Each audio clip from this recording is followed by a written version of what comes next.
Are you ready? Stand by.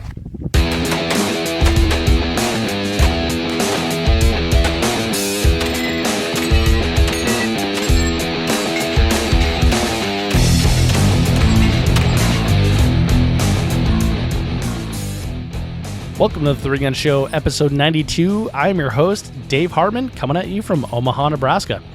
This week on the podcast, we have Jacob Betsworth, Lance Dingler, and Nate Staskiewicz, the Omaha boys of Team Benelli. I caught up with them after a local match, and we got to sit down and discuss working together as a team, breaking down your weaknesses to build them into strengths, and giving back to the community that has given you so much. Before we get into that, I want to say that I got some positive feedback on the bonus material I added to last week's podcast. So I'm gonna do that again from time to time. And as luck would have it, the conversation with Lance, Jacob, and Nate reminded me of a concept that I read about not too long ago. So I am going to tell you about it after the interview. As usual, if you have any comments or feedback, you can email me. I'm dave@threegunshow.com, or you can just leave a comment on the episode at the website. And links to everything that we discuss and to the other interviews the guys have done can be found at threegunshow.com/episode 92. Or you can just tap the album art on your smartphone and it will take you right there. And that's where you would leave that comment. Now, please join me in welcoming back to the show Nate Staskiewicz, Lance Dingler, and Jacob Betsworth.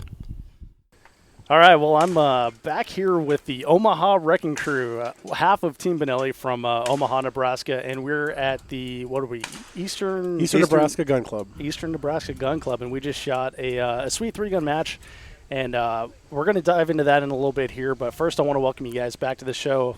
Lance Dingler, hey, welcome back, man. Thanks a lot, Dave. I appreciate you having us on again. Yeah, it's great to have you and to be on your home turf. Yeah, this is where we spend a little time when we're not working or with family. I noticed that. I was out here for a practice session, and who happened to be on the range? There's Lance. Funny place. Exactly. Also making a comeback, Jacob Betsworth. Welcome back, man. Hey, thanks for having me, Dave. Glad to be here.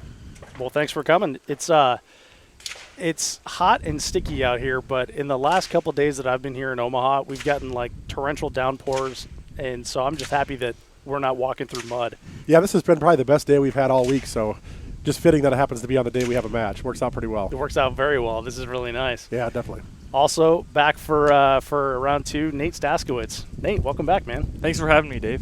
It's good to see you, dude. I've got the opportunity to shoot with you the last couple weeks, and actually the three of you in the last couple weeks here. And one thing I've noticed is you, Nate, have picked up a lot of mannerisms, a lot of Jake-isms and a lot of Lance-isms. And, is that a good thing? I'm asking you, is that a good thing or is that a bad thing? Have you gotten any feedback on that? No, I think it's a good thing. Yeah. He's come out of his shell bad, quite yeah. a bit, for sure. Yeah, for sure. So one thing I have noticed is that you definitely are more talkative and everything. And like Jacob said, you've come out of your shell in the last couple of years since we spoke last. And how is it traveling with these guys? It's a lot of fun. You never know what to expect. Pretty much anything can happen with these two. So it's a lot of fun, though. Yeah. But you guys travel together all the time. You're at all the same matches together and everything. So yeah. Do you guys kind of get in in a rhythm sort of thing, or is it just different each time? Well, it makes it convenient because we're all leaving from the same place, so we can share a rental car, share a hotel, and all that stuff. Cuts down on the traveling cost and split driving or whatever we're doing. So, yeah, it's very convenient. Pretty much Lance never drives, is when he says split driving. Or me. So it's pretty much all Jake driving the whole entire time. Pretty much I drive and then chauffeur these guys around.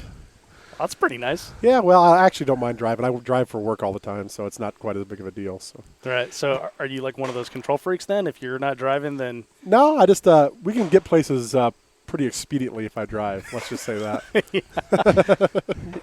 He gets a professional courtesy. Yeah, right. We've actually never been pulled over ever on a way to a three-gun match. So I don't know how, though. Right.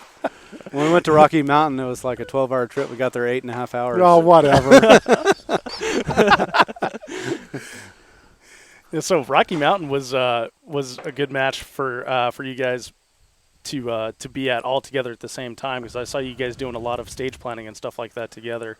Especially Lance and Nate, you guys shoot the same division, but Jacob, you're shooting open. So do you guys still participate do you still participate in the planning and everything, or? Yeah, there's not a ton of difference in division anymore. There's not a big separation between open and tack.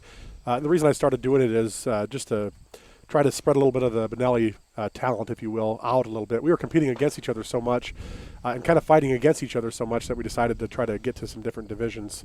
And I have a propensity to go a little like 5% past what I'm, probably good at. So open was pretty natural for me. But yeah, when we stage plan, the only thing that we really don't stage plan together is the shotgun portion, just because I have a few more rounds. But realistically, these guys are loading so fast that there's just not a whole lot of different ways that we're doing it. So we're definitely breaking down the stages quite a bit together. They might load a place or two or go to a little different spot, but for the most part, it's pretty consistent. The more sets of eyes and minds you can get on this is better, because an individual will see something that someone else won't see, and when you combine that with 3 or so people, it really helps, and you can pick up all the efficiencies that you can gain throughout a stage and put those all together, and it really benefits. Sure. So you think not just the walkthrough and the stage walking, but like actually shooting together helps you in that manner as well? Oh, sure, because you know each other's capabilities, and when someone says an idea, say, no way, that's stupid, or no, that's a really good idea, and everyone's got a little bit of strengths and different weaknesses and stuff, so they complement each other when we're talking about a stage and breaking it down. And definitely, if I could give a listener a tip, it would be to find a buddy or somebody as good as you or around your skill level, and go break down stages with them. Just because I can't think of a stage really in the recent past where the 3 of us haven't been there and bounced a bunch of ideas off each other and really came up with the best plan in the end. I'm not going to say individually we couldn't came up with that same plan. It would have either taken a little more time, or we might not have got it done in time. So we definitely, at the end of that, there's a 99% chance that's the best stage plan there's probably going to be for the stage by the time you get 2 or 3 heads together. Generally, as a group, we'll go and look at stage and find all the targets without even going through a plan. Then we kind of back off and look at the stage individually to get each individual plan kind of independently thinking. And then after a few minutes, we come together and compare ideas, bounce them, go, yeah, that's a great part of that, but I don't like that, but that's a good part of your plan. Let's mix and match and put all those together, and it generally works out pretty well. And you won't see a lot of differences of people shooting in any other way in the match with the top competitors. Yeah, for sure. I noticed that when I was shooting with you guys last weekend at Generation 3 Gun, that pretty much everyone shot everything the same way. And there was only a couple things like, for example, the long-range stage, once one guy went prone, everyone went prone, and it was a more stable position and stuff like that. But it in general, you see guys shooting it the same way each time. So question then is, do you guys always come up with the same stage plan individually, or does it differ, or is one of you guys like the wild card? And that's probably Jacob, actually. I would say that for the most part, our plans are pretty similar. We might have a little different target engagement, how we're going to take things, but the core of the stage plan is always going to be pretty consistent. But you'll always see one of us, especially paying attention when the first shooters start to go, especially if it's not one of us, but especially if it is.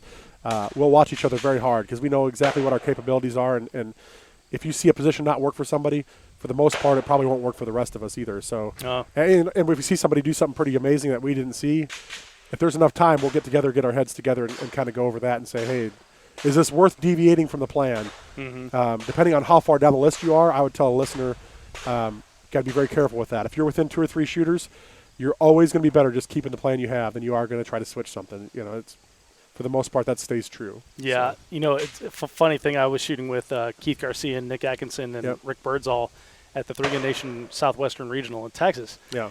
And we come up to a stage, and I think I was like in the hole, and Keith is like, "Oh, so did you get the new stage plan?" I'm like, "Dude, I'm so messed up right now that trying to remember the stage plan that we did yesterday. Right. I thank you, but I need to do it my way." And and he's like, "Oh, totally cool." Yeah. So, of course, they blazed it way faster than me, and their stage plan was better, but I just didn't have the capacity to change it at that point. You probably shot with 3 of the guys all in one place that will always find something that's a little different. They'll always, at this team match we shot, this Armalite team match we shot middle of July, there was an all shotgun stage, and it started off with some birds thrown at you, and everybody thought you had to be kind of behind the table.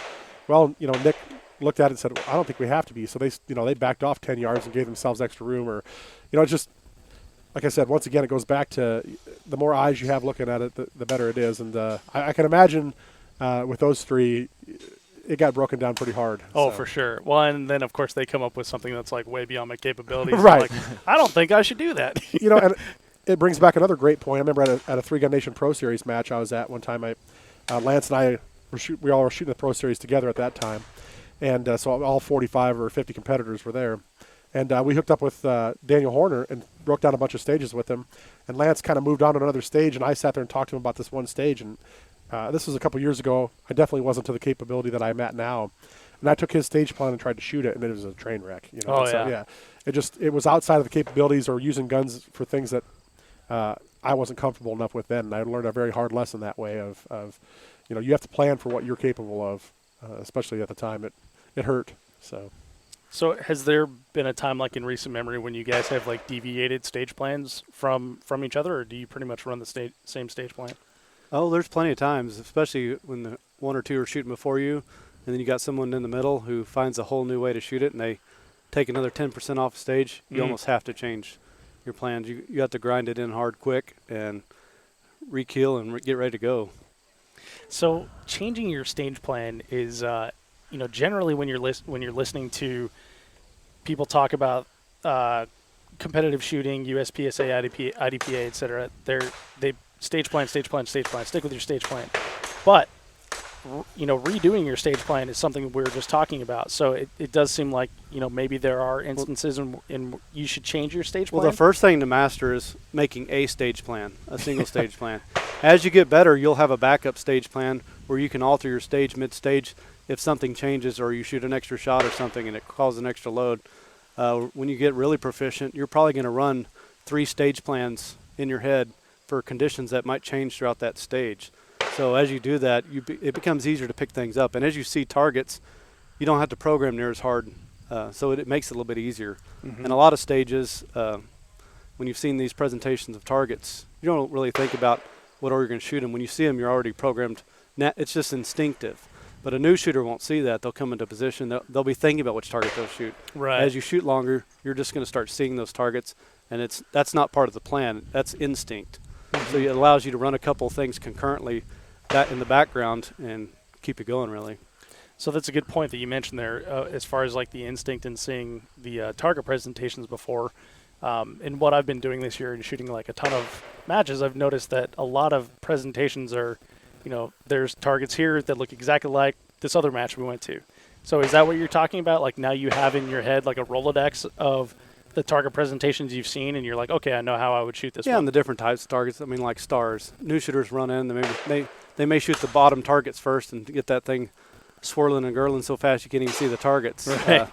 But when we come in there, we look at that. We're always going to shoot the top targets, and you do it so that cause the least amount of impact to the target. Or a spinner, for instance. I mean, you look at them and you kind of figure out what you're going to do, and just generically, you don't put a lot of thought into it, where somebody might be really crunching over it.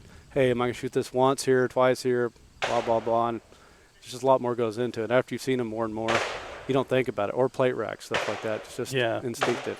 You shoot left to right or right to left. And generally speaking, I think a little bit of what he's talking about, too, is when you come into one of these positions, or you come into, like, especially a natural terrain match where you're going through the woods or whatever, if you see a target first, that's probably the target you need to be engaging first. It's very rarely will you go past the target and come back to it some other time. You're gonna be whatever you see first, the target that presents itself to you first, you're probably going to be taking it to you first. That's generally the fastest way to go through a presentation. So. Gotcha. So for the listeners at home, Jacob just got stung by a bee. And I worked right through it. And he worked right through it. Consummate professional here. So my pinky's swelling up as we speak. he's turned a little bit red, but he's okay otherwise. He's mad. So Nate, over the last couple of years, your progress in the sport has accelerated. Is it working with these guys, or do you figure like, oh no, that's just a No, absolutely. Getting to train with people who are better than you, and constantly pushing in practice. Pretty much every weekend, Lance and Jake and I, or all three of us, are at the range for a couple hours, just really working in the reps and trying to get it as best as possible.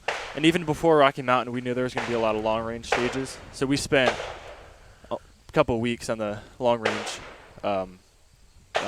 range up there. Mm-hmm. Just shooting a couple thousand rounds of 77 grain, and that really helped. I think all three of our match performances. Yeah. So Rocky Mountain is known for like goofy positions they get in. Not just that you're going to shoot like 500 yards, but they Not goofy, the worst position you Yeah. could possibly imagine having to shoot exactly from. like you're going to shoot from a pallet and some sticks and have your leg behind your head while you're doing it. It was awful.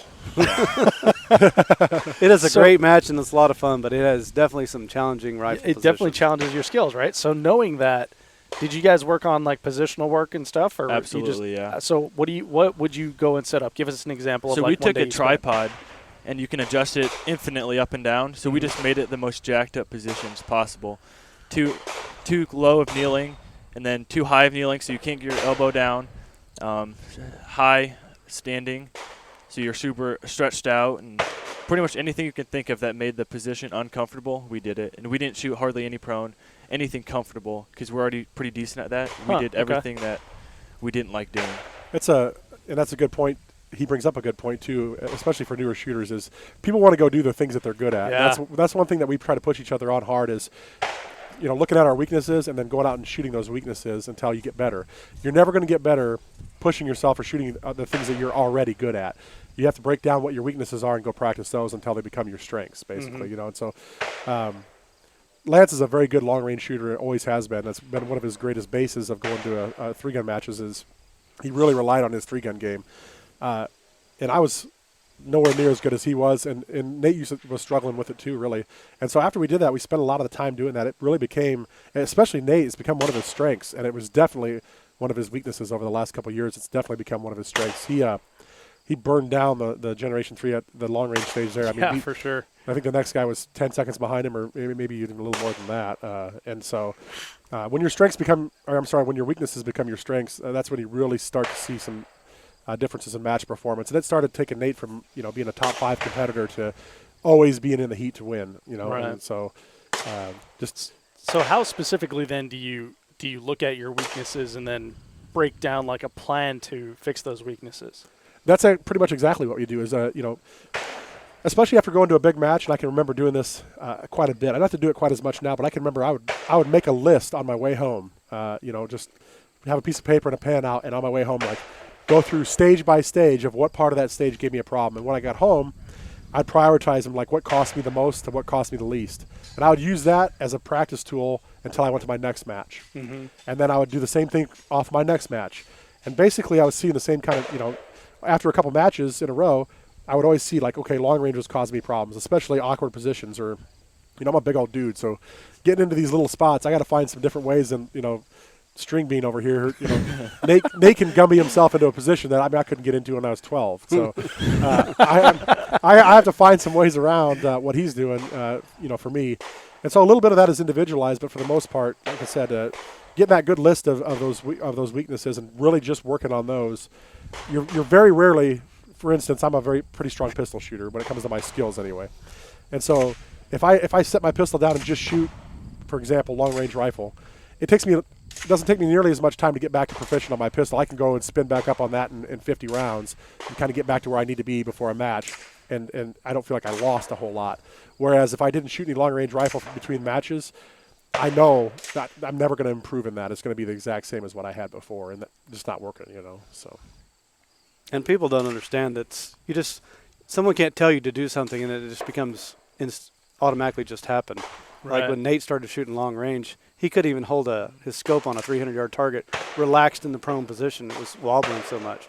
So that was something he had to work on for a lot and get a lot of repetitions.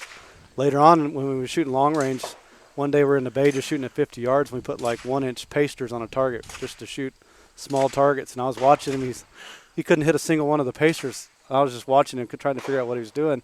And I walked over to the side of him. He was slapping his trigger with his finger, totally releasing his finger from the trigger guard and slapping it back in there on the trigger. I was like, Nate, what are you doing? So we worked on that and got his trigger back into control. And unfortunately, now he can shoot long range pretty proficient. It really hasn't helped Lance or I any, I'll tell you that. So that's a very cool example, Lance, of like how you break down like a weakness. So if someone's trying to self-diagnose and they just think like, for example, I suck at long range, how do you break down like the mechanics of like, is there like a B, C, D of try to figure out how to get better at long range or shooting from positions, or just, pick an example? There is, when you're picking your positions, it's a lot about breathing, a lot about being relaxed. One of the biggest flaws, people try to hold their breath. When you hold your breath, your body thinks it's being strangled and everything panics, and actually everything gets worse. It's reverse of what most people think.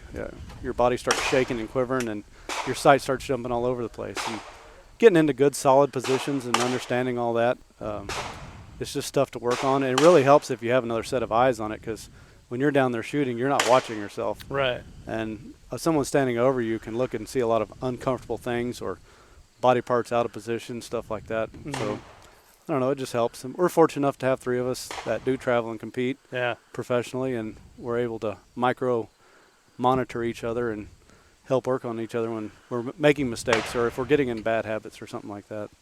That's pretty cool to be able to have that type of partnership with your teammates, and of course, guys that you live near, can go and travel with and practice with and stuff like that.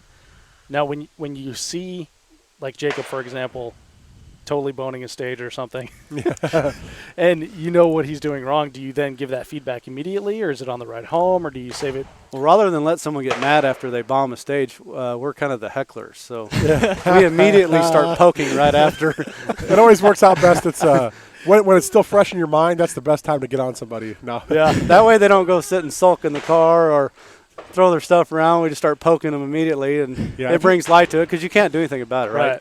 I mean, you need to understand what happened so that it doesn't happen again, but you can't go back in time and change it, so you might as well just get over it.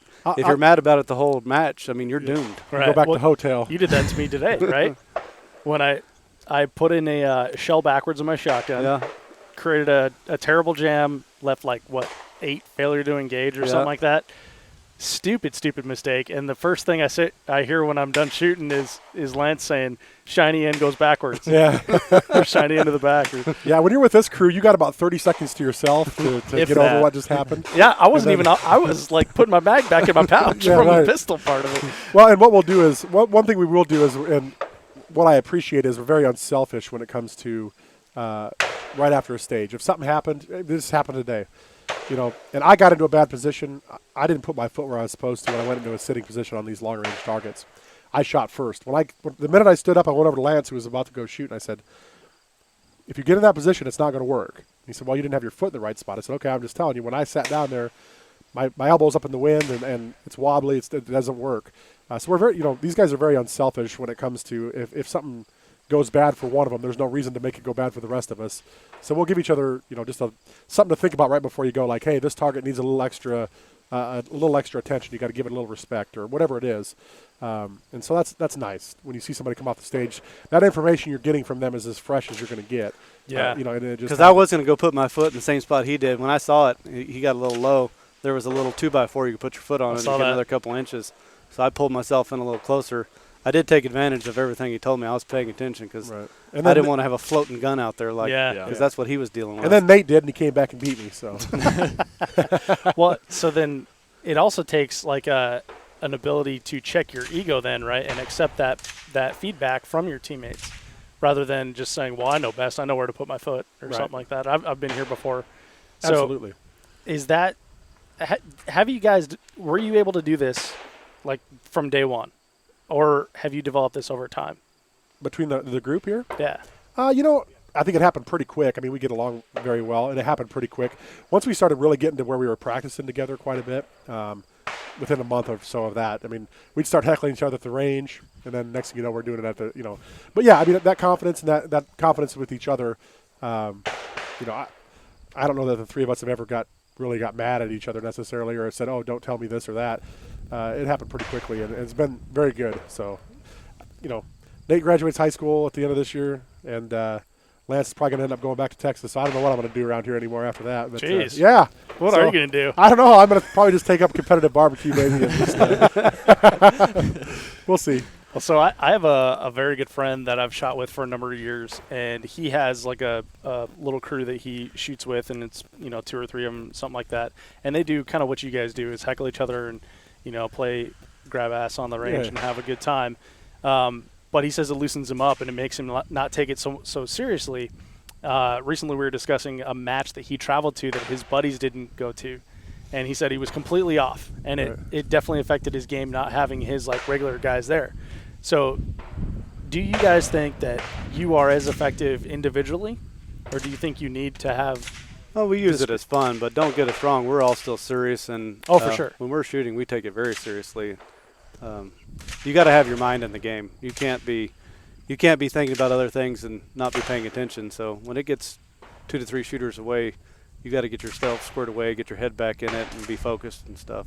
Right. Sure. Yeah. So then, do you think that you can shoot as effectively by yourself on a squad without like Jacob and Nate, or do you need that team environment to? It's just more fun to shoot with the team. I mean, I think all of us have gone That's around true. and been successful independently, and that brings up another good thing. If you're shooting with people with similar skill levels in a match, that also helps you because you're seeing all the things and the type of pace that you need to be shooting at. But yeah, it's just more enjoyable to go with people you know. Mm-hmm. I think that's the biggest benefit of it. Speaking from personal experience, if I overthink things and if I take things too seriously, it always seems to hurt me. So, yeah, I know I can go perform when these guys aren't around. It's not, they're not necessarily a crutch, but it's easier to stay loose and have fun. And I'm always very mindful. I can remember going to my first match down in Texas, my first couple matches down in Texas. I can remember driving all night the night before so I didn't miss any work and making a peanut butter and jelly sandwich and staying in a $25 a night hotel. And now we're very lucky to be able to travel around and represent great companies. And with some of that, and sometimes I see people on the range who, everybody takes that part of it seriously, the representation of other companies and stuff. But even at this level, I always try to remind myself, and I think we do a good job of reminding ourselves that this is still about being fun. We all have families and responsibilities, school or work or whatever it is. If we're away from that and we're out shooting, there's always something else we could be doing. And if we're not having fun shooting, then I don't want to do it anymore. So I'm always mindful to make sure that we're having a great time. And I've never really came back from a match and said, man, that was more work than fun. It's definitely fun because I have a job. So and so if I'm missing my job, I'm gonna go have some fun, and it just makes it more enjoyable. It makes the success more enjoyable too. So, Right. So Nate, are you still having fun? Absolutely, yeah. Yeah. Every match is always a blast. The shooting, hanging out with them, it's always fun. So I see a lot of people when they talk to you, they'll shake your hand like, "Oh, great, great to watch you shoot," etc. Is there any kind of pressure from that, or is it just you're still going out there and having a good time and shooting? No, I try not to let it affect me. I just try to shoot my own game. Still be nice to the people and everything, but keep my head focused and, just stick to my game and try not to think about it. Got it. So do you have any sort of like ritual or anything you do to clear your head, or you just don't worry about it? I just think about the stage, every single spot I'm going into, and visualizing, seeing the sight picture on every target, and just get focused and don't think about anything else except for just doing that walkthrough and everything. Yeah, get my gear ready, make sure everything's perfect in the walkthrough. Yeah. Like never cleans his magazines ever. I gotta tell him to clean his magazines all the time. the time. If I can hear grit when I push the bullet down, I'll clean it. So if I can't hear grit, he's not cleaning it's good to go. He's not cleaning his magazines. He goes and gets him a little McDonald's every morning, and then it's the joys of being 18. Well, I saw Nate clean one of his magazines at Gen 3. Oh, really? Yeah. Was it under the mud? Because that was probably the only way I could think of. I couldn't even see the bullets anymore. It was just covered in mud. I'm surprised he didn't try to use it. That was the I was thinking about it. The one I'm talking about is the one that you dropped off the dock. Oh, yeah. So that one, for the folks that weren't there, give us an idea what happened there. So I just shot a bunch of pistol, and we had to run backwards to get there's like a little bridge type thing to dump the pistol, and I wasn't even off the dock, yeah, and I wasn't even thinking. I dropped the magazine and racked it to get the round out of it, and the magazine went over the edge into the water in about 4 feet of water. So I had to go in after it and try to put my hand through all the seaweed and everything down there to find it. You know what's really funny is that's probably the first time he's ever dropped and racked his pistol magazine and happened to be over water. Yeah. Most times he just put the safety on and dump it in the bucket. So I don't know why I did it. It just happened, and there goes the magazine. I was wondering about that because of all the places you could have chosen to do that, that was like the exact wrong place to do it. Yeah. it was just subconscious. I don't even know what happened. But Yeah, well, I saw that magazine, and it actually hit the dock, and it did one of those slow motion, like it's teetering on the edge, and for a minute it looked like it was going to save it, like, and you'd just be like, "Whoa, that was close," and nope, it went straight in, bonk. in a nice bush of seaweed, so you couldn't see it. I had to dig my hand in there, kicking up a bunch of mud and everything, and it was a mess. Yeah, it was great. Yeah, at least it was the last stage of the day. Yeah. Yeah, for sure. Oh, last stage of the weekend, too. Yeah, right. So, yeah, you got lucky on that one. Well, guys, I won't take up too much more of your time here. It looks like we're getting ready to be kicked off the range, too. But I want to give you an opportunity, just final thought on the practice, the team environment, what we're here for today at the range. Lance, let's start with you. Work hard, get a lot of repetitions, listen to the others, listen to your peers, have fun, travel, get out there, try new things. Don't let anything keep you back. Don't be afraid. Yeah, getting out and traveling and trying new things is huge, because then you get all those reps under your belt that we were talking about. Experience matters. For sure. Jacob, how about for you? I just want to touch just for a second on, we are here at the Eastern Nebraska Gun Club. This is where Nate and I started shooting. I started shooting our local USPSA Steel Challenge and 3-gun matches. I can still remember my very first match coming down here. And they like to heckle us. I work as a police officer, so they like to, these guys like to heckle too. They're having fun. Oh, man, I thought you'd be a better shooter, this and that. And I just didn't understand the game, and I just remember leaving here thinking to myself, I'm going to make it my business to come down here and win someday. And I can remember winning my first local match, and it kind of pushed me into shooting nationally and then meeting Lance and these guys. And so, both this gun club and the Eastern Nebraska Practical Shooters are some people who really gave a lot to Nate and I especially, and then to Lance when he moved up here for work. And so, this local match, this is I think our third or fourth year doing this, where we have some amazing sponsors, as you know, and collectively, and we're sponsored by a lot of the same sponsors and have a few of our own. But collectively, I think I'm not sure that there was a sponsor that didn't give something for this prize table. And so we were able to put on a prize match for these guys, and actually a really decent prize table for them, and have a fun day where we set up some stages and come out and shoot with the local guys and stuff. And it's a good opportunity for us to give back and to for our sponsors to get them in front of more people. When we go shoot these major matches, everybody's there to shoot real quick, and I'm not sure that they're paying nearly as much attention as this 70-person local match. Mm-hmm. If you look around here, these prizes and the stuff. Not only the prizes, but then the companies that we represent. A lot of these people are also shooting a lot of their stuff, which is a huge pride thing for me. It's nice to see these guys. They understand that we're not going to use bad stuff. I mean, I'm a perfectionist when it comes to my gear, and so it's just nice to see when these guys come up and they ask a question. They want to know, not just to know, because they are actually going to go make purchasing decisions off of it too. So it's just a really cool way to give back to really everybody involved in it, and just a lot of fun. I always look forward to it every year. So we just got done shooting it today, a real successful match, and just a lot of fun. Yeah, it was kind of fun. It's 4-stage local match, Yeah. and then prize table at the end. And for a lot of people that don't travel to major matches, this is like a big deal of something that they normally don't get to see. Right. So it's pretty cool. Plus, there's a ton of Benelli M2s out here, by the way. I think you guys are selling them all to the. We have most of the people around here shooting Benellis, which for sure. They're definitely the best choice anyway. But yeah, it's just like I said, it's just very neat to see, and it's just a lot of fun. It's a lot of fun to see these guys come out and have a good time and be able to give back a little bit. So excellent. All right, well, Nate, final thoughts for you, man. What message do you want to send home? Yeah, I would just say practice your weaknesses. Don't do what's fun, all the fast shooting stuff. Anyone can do that. Practice your weaknesses, the long range, the precision pistol, the slugs, anything that you're bad at when you're watching your match. I like to watch my match videos a lot and break them down and write down notes and everything. So just stick to that and just hammer down those weaknesses until they become strengths, and then find something new that you're not quite as good at. And that would be my recommendation. And awesome advice and a great way to end the show. Well, gentlemen, thank you so much. It's been a ton of fun shooting with you today, and, of course, bird hunting with you yesterday. We got the opportunity to go shoot some pheasants and some sporting clays, something we're not normally doing. So it's good times, gentlemen. Thanks for coming back on the show. We're glad you made it to Nebraska. Yeah, happy to be here. I don't think I'm going to leave.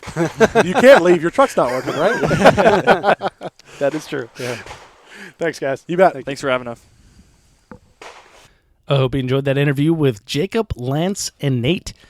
These guys have a really cool dynamic when they are together, and I got to witness it firsthand at Rocky Mountain 3-Gun, and also when shooting with them at Generation 3-Gun, and again at this Eastern Nebraska Practical Shooters match that we discussed in the episode. This type of teamwork is something that accelerates each of them as individuals, and it reminds me of a concept that I read about in a business book written in 1937 called Think and Grow Rich by Napoleon Hill. And the concept is of gaining power through the mastermind. And the mastermind, as Napoleon Hill describes it, is, quote, coordination of knowledge and effort in a spirit of harmony between two or more people for the attainment of a definite purpose, end quote. So I think that describes perfectly exactly how Nate and Lance and Jacob operate together. And that is a concept that each of us can put into action. If you're a new shooter and you want to shoot local matches, hook up with other shooters at your range that want to do the same.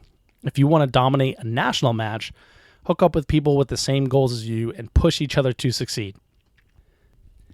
Again, I'll have links to everything that we talked about at 3gunshow.com/episode 92, including an interview I did on Slamfire Radio, Canada's most popular podcast for gunners.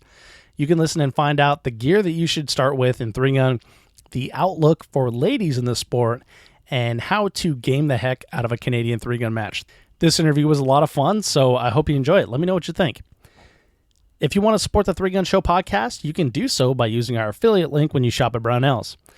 Just go to 3gunshow.com/Brownells and shop like normal. We earn a small commission on what you buy at no additional cost to you, and it helps to keep the lights on over here and the tapes are running. If you like the 3-Gun Show, tell a friend about the podcast. If you see new shooters at your local range, tell them too. You'll be their hero for sharing this resource. Let's grow this thing and let's do it together. Show someone how to subscribe in iTunes, Stitcher, Google Play, etc., and leave a review. In fact, I have a review to read you right now from iTunes, and this one was left by JM Talo 7. And JM Talo 7 says, awesome show, 5 stars. I really love this show. I'm new to 3-Gun, and the interviews have been very informative. Well, thanks, JM Talo 7. Glad you like it. Happy to have you listening, and I hope you're getting out there and enjoying yourself at matches. A big thanks to Jason Hintz, another Omaha shooter, for inviting me out for a fun week of 3-Gun practice, bird hunting, and this fun match. Thank you, Jason, so much for your hospitality. It was a great time. And thank you so much for downloading, listening, and subscribing to the show. I'm Dave Hartman, and I'll catch you in the next episode.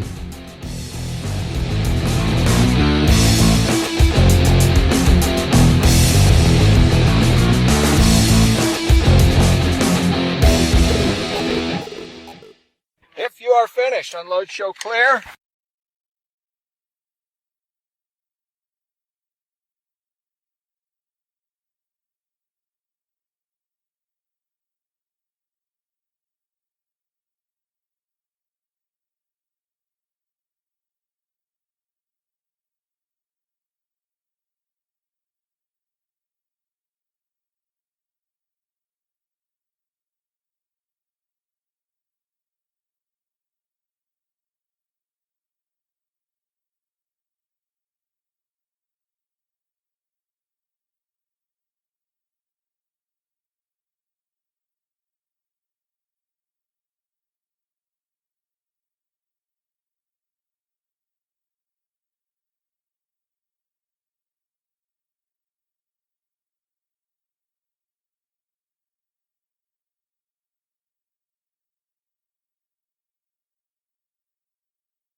All right. God, I don't even know how to start. Sorry, long day. Back here with Team Brain back fried. here Hold on. with I have something in my throat real quick. oh my God. Back here with half the Benelli team or something like that, or Yeah, Yeah, there the you go. Omaha contingent of the There you- Benelli, there you of go. Team Benelli. All The right. Omaha Wrecking Crew. Omaha Wrecking Crew. there you go. There you go. All right, well, I'm back here with the Omaha Wrecking Crew, half of Team Benelli from Omaha, Nebraska, and we're at the, what are we,